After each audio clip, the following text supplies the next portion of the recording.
Exode au chapitre 19. Le troisième mois après leur sortie du pays d'Égypte, les enfants d'Israël arrivèrent ce jour-là au désert de Sinaï. Étant partis de Réphidim, ils arrivèrent au désert de Sinaï, et ils campèrent dans le désert. Israël campa là vis-à-vis de la montagne.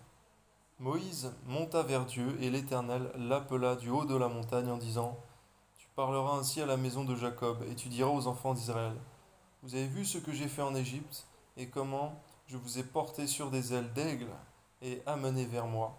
Maintenant, si vous écoutez ma voix, et si vous gardez mon alliance, vous m'appartiendrez entre tous les peuples. Car toute la terre est à moi, vous serez pour moi un royaume de sacrificateurs et une nation sainte. Voilà les paroles que tu diras aux enfants d'Israël. Moïse vint appeler les anciens du peuple, et il mit devant eux toutes ces paroles, comme l'Éternel lui avait ordonné. Le peuple tout entier répondit, Nous ferons tout ce que l'Éternel a dit. Moïse rapporta les paroles du peuple à l'Éternel, et l'Éternel dit à Moïse, Voici, je viendrai vers toi dans une épaisse nuée, afin que le peuple entende quand je parlerai, et qu'ils aient toujours confiance en toi.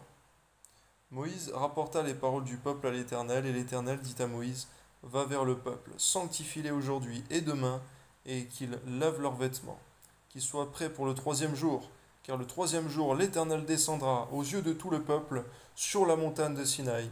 Tu fixeras au peuple des limites tout à l'alentour, et tu diras, Gardez-vous de monter sur la montagne ou d'en toucher le bord. Quiconque touchera la montagne sera puni de mort.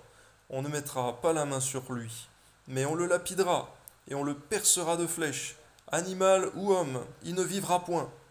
Quand la trompette sonnera, ils s'avanceront près de la montagne. Moïse descendit la montagne vers le peuple, il sanctifia le peuple, et ils lavèrent leurs vêtements. Il dit au peuple, Soyez prêts, dans 3 jours, ne vous approchez d'aucune femme.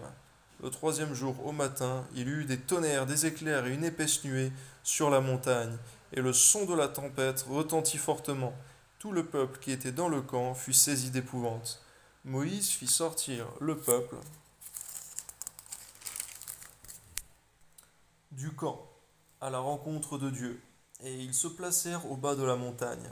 La montagne du Sinaï était tout en fumée, parce que l'Éternel y était descendu au milieu du feu. Alléluia. Cette fumée s'éleva comme la fumée d'une fournaise, et toute la montagne tremblait avec violence. Oh Seigneur, c'est tellement fort. Le son de la trompette retentissait de plus en plus fortement. Moïse parlait, et Dieu lui répondait à haute voix. Alléluia. Ainsi l'Éternel descendit sur la montagne de Sinaï, sur le sommet de la montagne. L'Éternel appela Moïse sur le sommet de la montagne, et Moïse monta. L'Éternel dit à Moïse, Descends. Fais au peuple la défense expresse de se précipiter vers l'Éternel, pour regarder, de peur qu'un grand nombre d'entre eux ne périssent. Que les sacrificateurs qui s'approchent de l'Éternel se sanctifient aussi, de peur que l'Éternel ne les frappe de mort. Moïse dit à l'Éternel, Le peuple ne pourra pas monter sur la montagne de Sinaï, car tu nous en as fait la défense expresse en disant, Fixe des limites autour de la montagne et sanctifie-la. L'Éternel lui dit, Va, descends. Tu monteras ensuite avec Aaron, mais que les sacrificateurs et le peuple ne se précipitent point pour monter vers l'Éternel, de peur qu'il ne les frappe de mort. Moïse descendit vers le peuple et lui dit toutes ces choses.